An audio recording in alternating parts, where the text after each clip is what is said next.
Hi, hello, my dear children. How are you? Hope all of you are staying safe. Today we will continue chapter 1 real numbers. Okay, and here in this session we are going to see the heading revisiting irrational numbers. That is, first we are going to prove root 2, root 3, root 5 are irrational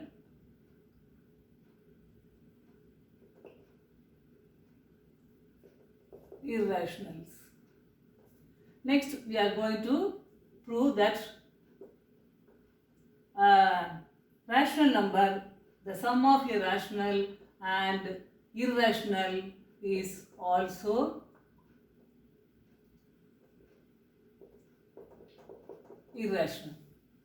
Next, sum of difference between a rational and irrational is also irrational. Next, the product of a rational and irrational is also irrational. Okay, so we are going to prove the properties of the operations of on real rational number and irrational numbers. In 9th standard, you have studied these things. These are the properties you have studied. Sum of irrational and irrational is irrational. All these things you have studied in 9th standard. But here we are going to prove them. Okay. So how to prove all these are irrationals? First one, prove that root 2 is irrational. So here we are going to use the method proof by contradiction. What is the meaning of contradiction? We have to prove what? Prove that root 2 is irrational. So what is the opposite of the word irrational? Rational. So first we are going to assume that root 2 is rational. We are just going to assume root 2 is rational. And then we are going to do the calculations with that, with the property of rational. What's the rational? What's the property of rational number? It should be in the form of P by Q. P and Q are co-prime numbers. Q not equal to 0. Co-prime means what? The common factor, the highest common factor of the two numbers is 1.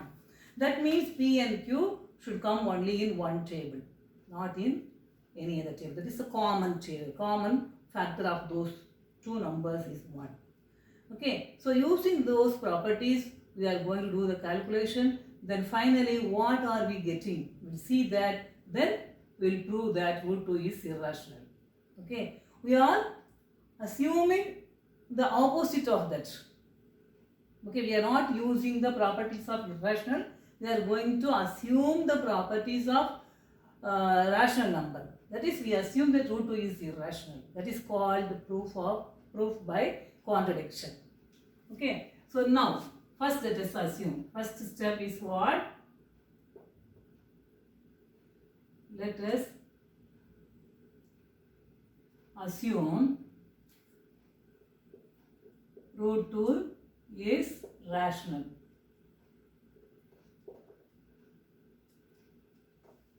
Okay, so if it is rational, then root 2 will be equal to what? In the form of A by B, where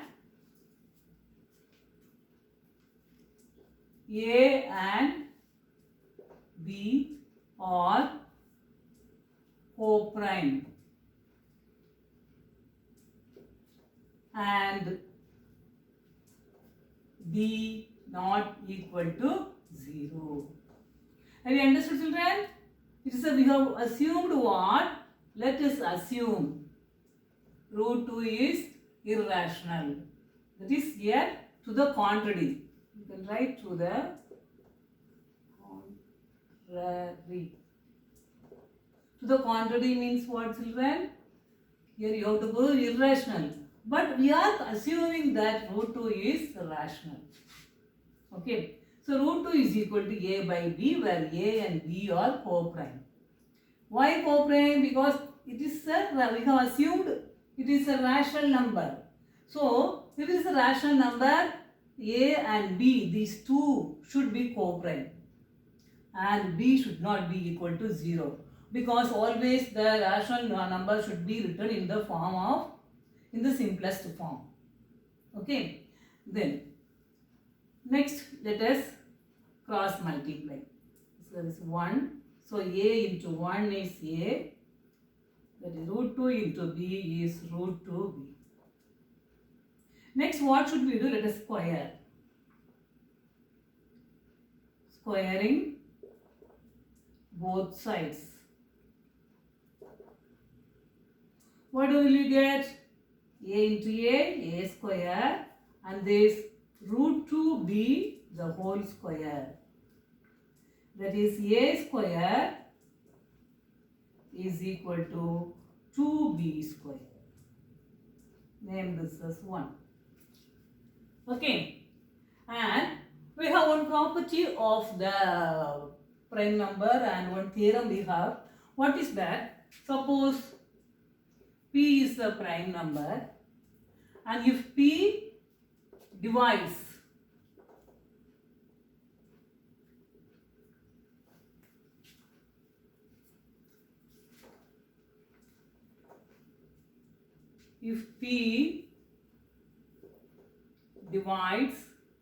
A square. In other words, if A square is divisible by P, then what's the square root of A square? A. A is also divisible by P. For example, if you take 100, perfect square here, that A square is equal to 100 and P is equal to 2. 2 is the prime number. Okay. So, this 100 is divisible by 2 because 100 divided by 2 is 50. It is completely divisible. And what's the square root of 100? 10. So, even can you say 10 is also divisible by 2? Yes. Is it in children? So, like this you can write many examples. Okay. So, if A squared is divisible by P, if a perfect square is divisible by a prime number, P is the what? Prime number P. Okay. If A square is divisible by prime number P, then A is the square root of A square. A is also divisible by P. It's a fact. We have proved it. Okay. Now, let us use this property here. What? We are getting A square is equal to 2B square. That means what? A square is a multiple of 2. In other words, A square is divisible by 2. Isn't it? So, A square is divisible by 2. What is the meaning? A square is a multiple of 2. Okay, if A square is divisible by 2, according to the theorem, A is also, which implies A is also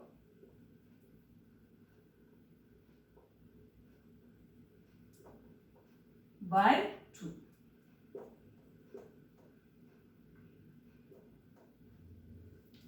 Is it clear, children? And now, since A is divisible by 2, let us take, what is the meaning of A is divisible by 2? A is a multiple of 2. So, let us take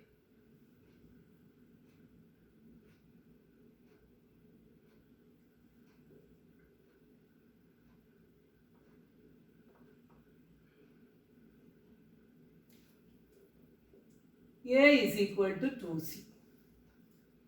Why? Because A is also divisible by 2. That's why we are considering A is equal to 2C. Or in other words, what? A is a multiple of 2. That's why we are writing A as a multiple of 2. Okay, 2 into another a number. Now again let us square both sides.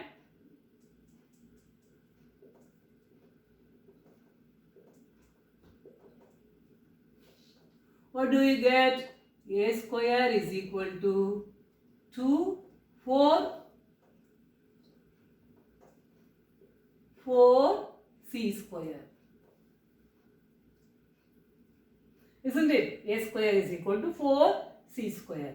But what do we know? A square is equal to what? 2b square. Isn't it? So in the place of a square, let us write 2b square. 2b square is equal to 4c square. From what? From 1, that is what? A square is equal to 2b square. We are just replacing a square by 2b square. Now, see here, both are, here 2, here 4. Both are divisible by 2. So, let us cancel that. So, if 2b square is 4 square, b square is equal to what?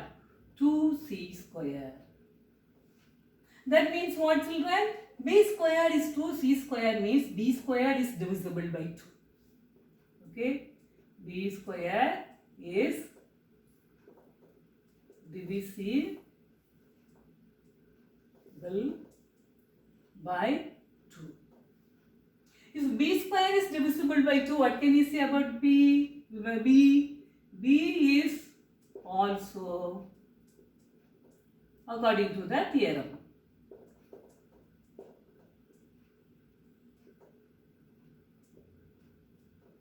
Okay, so let us name this as 2. Children, see here, and a is also divisible by 2.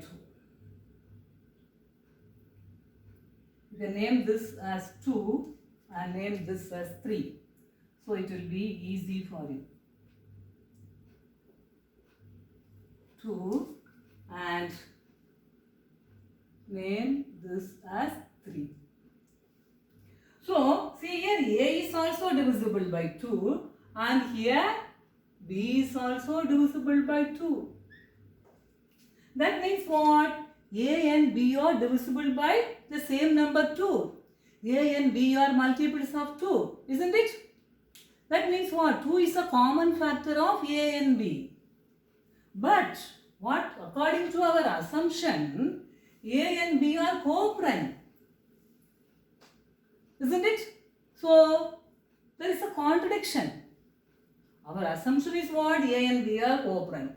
But if you use that assumption and if you proceed the steps, we are getting what? A and B are divisible by 2. That is the common factor of A and B is 2. So, there is a contradiction. Isn't it? Between our assumption and this result here, there is a contradiction. Isn't it? So, our assumption is wrong. What we have assumed is wrong.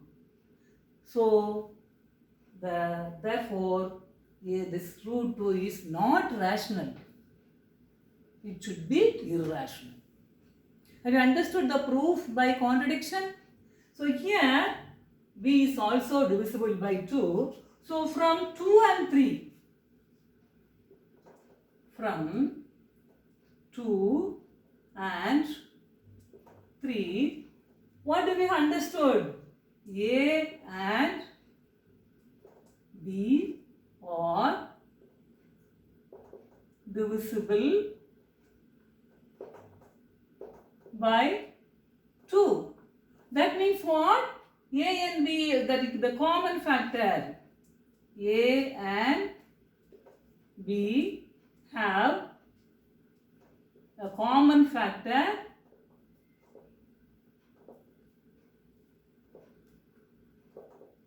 2 other than 1. Okay, this step if you want you can write. This I wrote for you to understand.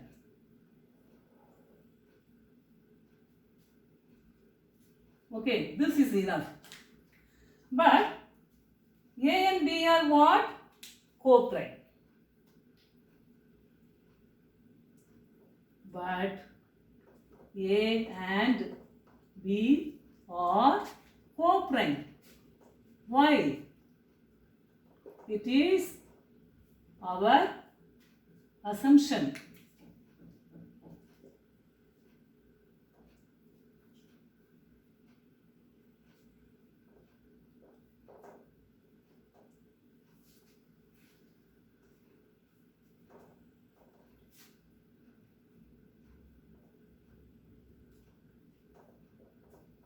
Our assumption.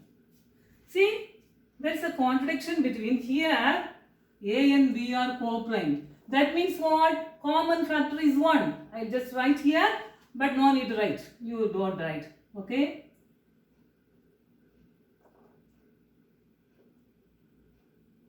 Common factor is 1. Okay, this no need to write for you to understand. Co-prime means what? Common factor is 1. Only 1. Co-prime means what? Common factor is only 1. Not any other number. But what did we get here? A and B have a common factor 2. That is, both are divisible by 2. So, there is a contradiction. Isn't it? When you see this statement and see this statement, A and B are divisible by 2. But A and B are co-prime according to our assumption. So, both says what? Opposite meaning. Isn't it? The statements are contradicting to each other. Okay, therefore, you write, so, therefore,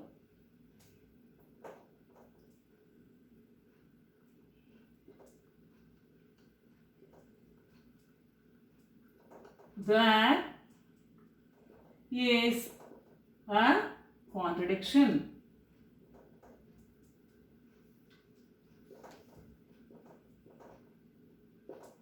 So, since we are getting a contradicting statement, what?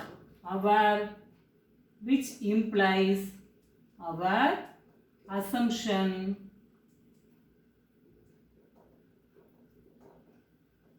is wrong.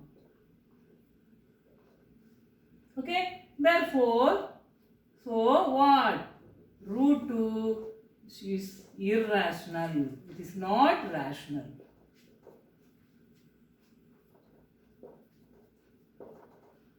Hence, prove. Okay, understood, children? So, you go through these steps. If you have any doubt, you can clarify your doubts. Okay? Now,